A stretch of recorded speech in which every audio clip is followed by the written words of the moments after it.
আমি যদি ভাগৱত তত্ত্ব জানিবৰ কাৰণে যদি বিচাৰোঁ, আমি অসমীয়াখন পঢ়িছোঁ হয়, কিন্তু আমি ব্যাখ্যা কৰোঁতে যদি অসমীয়াখনৰ পৰা যদি আমি ব্যাখ্যা কৰোঁতে নিজৰ মতে যদি ব্যাখ্যা কৰিবলৈ যাওঁ, সমাজত কিন্তু বিভ্ৰান্তি হ'ব। সেইকাৰণে মহাপুৰুষগৰাকীয়ে এটা কথা কৈছে, হেৰা মোৰ ভক্তসকল, তোমালোকে মোক নিন্দা নকৰিবা। যদি মই লেখা পদ পুথি যদি অৰ্থ পোৱা নাই, তেতিয়াহ'লে তোমালোকে সংস্কৃত চাই দেবা। কি বুলি কৈ থৈ গৈছে? যেবে টিকা ভাষ্য চাই চোৱাইটো কথা নাই, নিন্দা তেবে বুলিবা আমাক। যে ইয়াত যদি ভালকৈ অৰ্থটো পোৱা নাই, টিকা ভাষ্য চোৱা। মই নিজৰ সৃষ্টি কৰা নাই, মই সকলো সংস্কৃত শাস্ত্ৰ মন্থন কৰি মূল তত্ত্বখিনিহে মই আনি অসমীয়া সমাজলৈ মই দান কৰি থৈ গৈছোঁ। কিয়? যিসকলে সকলোৱে সংস্কৃতটো বুজি নাপায়। কিন্তু আমি যদি নিজৰ মতে যদি এইবিলাক ব্যাখ্যা কৰোঁ, সমাজত বিভ্ৰান্তি কিন্তু সৃষ্টি হ'ব। আমি সমাজৰ প্ৰতিজন লোকেই সচেতন ব্যক্তি হ'ব লাগে, যাতে আমাৰ সমাজত বিশৃংখল সৃষ্টি নহয়। আমি ভাগৱত পাঠ কৰা ভাগৱত বক্তা সকলোৱে কিন্তু মনত ৰাখিব লাগে যে আমাৰ কথাৰ পৰা যাতে সমাজখনত বিভ্ৰান্তি নহয়, সমাজখন ভাগিব নোৱাৰে, সমাজখন কেনেকৈ আমি গঢ়ি তুলিব পাৰোঁ, এয়াহে আমাৰ সমাজ হ'ব লাগিব। যদি আজি মই মোৰ ভাৱে ব্যাখ্যা কৰোঁ, কাইলৈ আপুনি যদি আপোনাৰ ভাগে ব্যাখ্যা কৰে, শ্ৰৱণ কৰা শ্ৰৱণী একেখিনিয়েই তেওঁলোকৰ মাজত কিন্তু ভাবিব, এইজনে যে এনেকৈ ক'লে, তেওঁ তেনেকৈ ক'লে, ইয়াৰ কাৰণটো কি? সমাজ বিভ্ৰান্তি হ'ব। সেইকাৰণে আমি সদায় শ্লোকৰ পৰাই ক'ব বিচাৰোঁ কথাখিনি। শ্লোকৰ পৰা ক'লে কোনো ফালে ঢাল নাখায়। এতিয়া ভাগৱত ধৰ্মটো আমি জানিব লাগিব। ভাগৱত ধৰ্ম কি বাৰু? মহাপুৰুষগৰাকীয়ে কৈছে, বুলিবাহা কোনো ভাগৱত ধৰ্ম ছয়, শুনিওক কহোঁ তাক তোমাক নিৰ্ণয়। তপ জপ যজ্ঞ দান বত সমাচাৰ, ধন জন গৃহ পুত্ৰ ভাৰ্যাই আপোনাৰ। সমস্তকে শুদ্ধভাৱে অৰ্পিবা কৃষ্ণত, ইহাক বলয় মহা ধৰ্ম ভাগৱত। তাত হন্তে মাধৱত উপজীৱে ৰতি, সমস্ত ধৰ্মৰ ফল জানিবা ভকতি। এতিয়া আমি সকলো মাধৱৰ চৰণত অৰ্পণ কৰিবলৈ কৈছে। কিয় কৈছে? যদি মাধৱৰ চৰণত তুমি অৰ্পণ কৰা, তোমাৰ তেতিয়া সঁচা জ্ঞান লাভ হ'ব, বৈৰাগ্যতা প্ৰাপ্ত হ'বা। আৰু বৈৰাগ্য, আমি যেতিয়া সঁচা জ্ঞান আমি লাভ কৰিম, তেতিয়া আমি বৈৰাগ্য লাভ কৰিম। তেতিয়া আমি সঁচা অৰ্থখিনি বুজি পাম, সঁচা তত্ত্বখিনি বুজি পাম। সঁচা তত্ত্ব পাবৰ কাৰণে কি হ'ব? ব্ৰহ্ম সত্য জগত মিথ্য। এই সংসাৰত যিমান আছে পুত্ৰ বোৱাৰী নাতি ঘৰ দুৱাৰ ইষ্ট বন্ধু সকলো অবস্তু। মোৰ যিমান ধন সম্পত্তি ঘটিলোঁ সকলো কি? অবস্তু। বস্তু কি? এক পৰম ব্ৰহ্ম, ব্ৰহ্ম সত্য। আচলতে আমি মায়াৰ চক্ষুৰে ঘূৰি ফুৰাৰ কাৰণে, আমি মায়াত আবদ্ধ হোৱাৰ কাৰণে আমি অবস্তুক বস্তু জ্ঞান কৰিছোঁ। যিবিলাক অনিত্য তাক নিত্য বুলি ভাবিছোঁ, আৰু সঁচা অৰ্থ যি নিত্য তাক অনিত্য জ্ঞান কৰিছোঁ। ইয়াৰ কাৰণ কি? আমাৰ মায়া চক্ষু আছে, আমাৰ জ্ঞান চক্ষু নাই। আমাৰ চকুত এখন পলেপ আছে, যি পলেপৰ কাৰণে সঁচা বস্তুটোক মিছা দেখোঁ, মিছাটোক সঁচা দেখোঁ। এয়া হৈছে মায়া। যেতিয়ালৈকে আমি মায়া ছেদ কৰিব নোৱাৰিম, তেতিয়ালৈকে অবস্তুক বস্তু কৰিম, সঁচা বস্তুক অবস্তু বুলি ভাবিম। মায়াটো ছেদ কৰিব পাৰিব লাগিব। মায়া ছেদ কৰিবলৈ হ'লে মায়া ছেদ কৰিব পাৰিলে ভাগৱত ধৰ্ম গ্ৰহণ কৰিব পাৰিম। ভাৱনাটো তেতিয়াহে শুদ্ধ হ'ব, যেতিয়া মায়া ছেদ হৈ যাব ভাৱনা শুদ্ধ হ'ব। আৰু ভাৱনা শুদ্ধ হোৱাৰ লগে লগে আমি তেতিয়া কি কৰিব পাৰিম? ভাগৱত ধৰ্ম গ্ৰহণ কৰিব পাৰিম। আপোনালোকে বেয়া নাপাব, আমি ভাগৱত কিহে শুনিছোঁ বাৰু? আমি ভাগৱত কাণেৰে শুনিছোঁ। কাণেৰে শুনিলে কি হ'ব? এখন কাণেৰে শুনিলে সিখন কাণে ওলাই যাব। কিন্তু তেতিয়া কি কৰিব লাগিব? কেনেকৈ শুনিব লাগিব? আমিতো সকলো কাণেৰে শুনো, হয়। কাণেৰে শুনি হৃদয়েৰে চিন্তা কৰিব লাগিব, হৃদয়ত মনন কৰিব লাগিব। কেনেকৈ মনন কৰিম? কায় মনো বাক্য একত্ৰিত কৰিব লাগিব। কায়টো, মনটো আৰু আমি বোলা বচন এটা হ'ব লাগিব। যেতিয়ালৈকে কায়টো এফালে থাকিব, যেতিয়ালৈকে মনটো এফালে থাকিব আৰু বোলা বচন যেতিয়ালৈকে এফালে থাকিব, তেতিয়ালৈকে আমাৰ মনটো স্থিৰ নহয়। আৰু অস্থিৰ মনেৰে এই মহাভাগৱত তত্ত্ব, যি আদি নিৰঞ্জন প্ৰভুৰ মুখ নিশ্চিত বাণী, কেনেকৈ হৃদয়ংগম কৰিব পাৰিম বাৰু?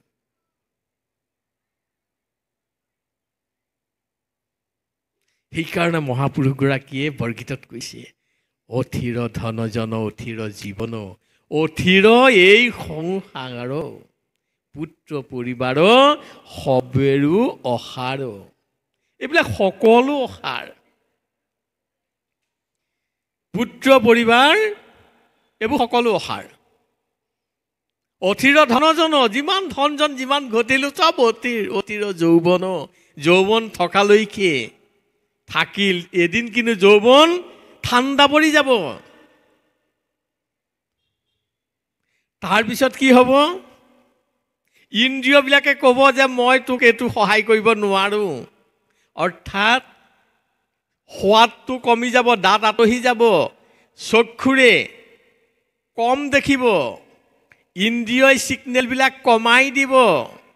তাৰমানে আমাক এটা ইংগিত দিছে, সাৱধান, এতিয়াও যদি তই মায়াৰ মাজত সোমাই আছ, তোৰ কিন্তু বেছি দিন নাই, আমি তোক এৰিবলৈ আৰম্ভ কৰিছোঁ। তই এতিয়াও ভগৱন্তৰ নাম ল'বলৈ শিক, এতিয়াও তই মায়াত মাজত সোমাই নাথাকিবি, আমি তোক ছিগনেল দিলোঁ। আমি সেই ছিগনেল মানিছোঁ জানো? নাই মানা। শেষত কি বুলি কৈছোঁ? 80 বছৰ হ'ল, একো নাই, সংসাৰত একো নাই, এনেই 80 বছৰ খেদিলোঁ। হয় জানো কথাটো? এই সংসাৰত চব আছে, আমি তাক উপলব্ধি কৰিব নোৱাৰিলোঁ।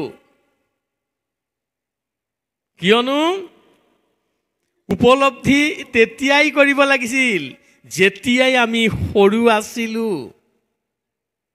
প্ৰহ্লাদে 5 বছৰতে চেতনা লাভ কৰিছিলে। আমাৰ আচলতে চেতনাটো নাই, আমাৰ চেতনাটো একেবাৰে কম। আপোনালোকে বেয়া নাপাব, আমাৰ চেতনাটো কাৰ লগত তুলনা কৰিব পাৰি বাৰু? আমাৰ চেতনাটো যদি কাৰ লগত তুলনা কৰিব পাৰি? আমাৰ চেতনাটো তুলনা কৰিব পাৰি ছাগলীৰ লগত। বেয়া নাপাব আপোনালোকে, হয় নহয়? এবাৰ মই প্ৰমাণ দিছোঁ, আপোনালোকে চাওক।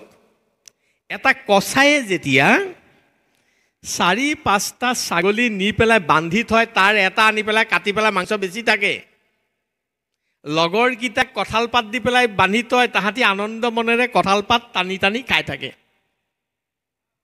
তাৰ চেতনাটো জাগৃত নহ'ল যে আমাৰ লগৰ এটা নি কিন্তু কাটিলে, ইয়াৰ পিছত কোনটোৰ পাল পৰে? আহে জানো? ঠিক আপোনালোকে মনলৈ আনকচোন বাৰু। আমাৰ এই ওচৰ ঘৰি, আমাৰ ঘৰৰো কিমান মানুহ মৰি গৈছে, আমাৰ ওচৰতে কিমানজন বেমাৰত পৰি আছে, আমাৰ ওচৰৰে কিমানজনে কিমান কষ্ট খাই উহ আহ কৰি আছে, কিন্তু আমাৰ চেতনাটো আছেনে? নাই। কি কৰিছোঁ? এই ঘৰ মানুহজন বেমাৰ পৰি আছে, কোনেও দেখা নাই, ভিতৰত আছে, বাহিৰত জাতিলাওত লাগি আছে, টান মাৰি আনি গৃহিণীক গ'লো এইটো বনোৱা। সেইটো আমাৰ চেতনাটো কলৈ গ'ল? তাৰ যে আজি বেমাৰ হৈছে, কাইলৈ কিন্তু মোৰো হ'ব। আজি যে তেওঁ ঢুকাল, কাইলৈ কিন্তু মোৰো পাল পৰিব। আছেনে চেতনা? নাই। হয় নহয় আপোনালোকে কওক, ছাগলী চেতনাটো? ছাগলীটো আগতে কাটি আছে, সি কিন্তু গম নাপায়। কিন্তু চেতনা জাগৃত হ'ব লাগিব, চেতনাটো জাগৃত কৰিব লাগিব। প্ৰহ্লাদে চেতনা জাগৃত কৰিছিল। কেনেকৈ কৰিছিল বাৰু?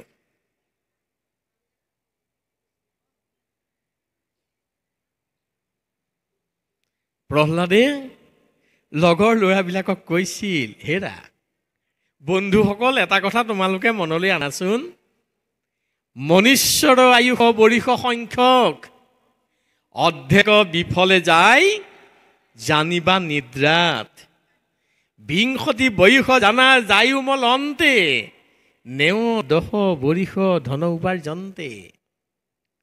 বৃদ্ধকালে যাই শেষে বিংশতি বৰিষ, একো কাৰ্য নাই, একো কাৰ্য কৰিবেক নাহিকে সম্প্ৰীতি, হেন জানি শিশুসকল এৰান কৰ্ম, ধৰিও কুমাৰ কালে ভাগৱত ধৰ্ম। কি কৈছে? আমি চেতনাটো জাগৃত কৰি আমি অংক কৰি চাওঁচোন বাৰু। আমি চেতনাটো জাগৃত কৰিব লাগিব। কিন্তু আমাৰ চেতনাটো সুপ্ত, শুই থাকে। ইয়াক সাধনা কৰিব লাগিব। সাধনা কৰিলে চেতনাটো জাগৃত হ'ব। আৰু যেতিয়া সাধনা কৰোঁতে চেতনাটো জাগৃত হ'ব, তেতিয়া আমি আমাৰ বয়সটো অংক কৰিব পাৰোঁ। অংক কৰি উলিয়াই ল'ম। লাষ্টত কি পাম? ইকুৱেল টু 0, শূন্য। আমাৰ জীৱনটো এনেই আহিল, এনেই খেদি দিলোঁ। শেষত আমাৰ জীৱনটো শূন্য। কেনেকৈ? প্ৰহ্লাদে শিশুসকলক কৈছে, তোমালোকে যে চিকাৰলৈ ওলাইছা, জীৱ জন্তু বধ কৰাৰ কথা কৈছা, বিভিন্ন আনন্দৰ কথা কৈছা, খেলা ধূলাৰ কথা কৈছা, কিন্তু তোমালোকে এবাৰ চিন্তা কৰিছানে আমি বয়সটো কিহত খেদিছোঁ? তেওঁ কৈছে, হেৰা শিশুসকল, তোমালোকে এবাৰ চেতনাটো জাগৃত কৰি তোমালোকে অংক কৰি চোৱাচোন, বয়সটো ক'ত খেদিছোঁ। যে শুই থাকোঁতে আমাৰ 50 বছৰে যায়, আমি মাত্ৰ পাওঁ 50 বছৰ। কিন্তু আজিকালি ডেকা গাভৰুসকল বেছিকৈ শুৱে আকৌ, তেওঁলোকৰ 60 মানেই যায় নেকি মুঠ কৰোঁ।